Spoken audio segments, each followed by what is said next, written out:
हामीले यार 2 रुपैयाँ इन्भेस्ट गरेर यार लाखौं करोडौं कमाउन सक्छ यार। हो र त्यो कसरी पेन र पेपर दे नि तँलाई सम्झाउँछु म राम्ररी ले त। 2 करोड त कमाउनु छ नि। ला तेरो आइडिया के छ त? ल पेन पेपर ला त। ल अब न्यासन तँलाई म सम्झाउँछु कसरी भन्छ। हामीसँग 2 रुपैयाँ छैन, 2 रुपैयाँले हामीले बिग कम्पनीमा इन्भेस्ट गर्ने।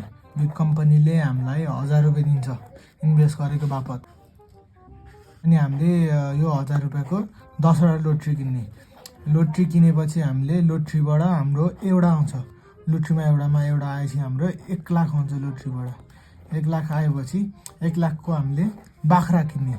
बाख्रा किनेपछि हामीले अब बाख्रा पालन सालन गरेर पोषण गरेर यसलाई हामीले 1 करोडसम्म बनाउने। 1 करोड भयो हाम्रो। 1 करोडबाट हामीले अब 1 करोडलाई हामीले कता लगाउने भनेपछि फिल्म बनाउने। हामीले फिल्म बनाएपछि फिल्मबाट हामीले 100 करोड कमाउँछ। हामीले 100 करोड कमाउँछ। 100 करोडलाई हामीले अब यसो हेऱ्यो भने कतै बिजनेसम्यानतिर लगाउने। यसमा बिजनेसम्यानले नि हामीलाई करोडौँ अरबौँ खरबौँ सरबौँ के दिन्छ के साथी, बुझिस् नि? यसरी हामीले करोडौँ अरब कमाउने।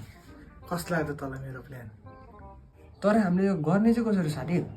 2 रुपैयाँ लगानी लगाएर नि साथी। 2 रुपैयाँ छ तसँग? 2 रुपैयाँ चाहिँ होइन यार साथी, यार 1 रुपैयाँ छ। 1 रुपैयाँ हो र? क्यान्सल साथी।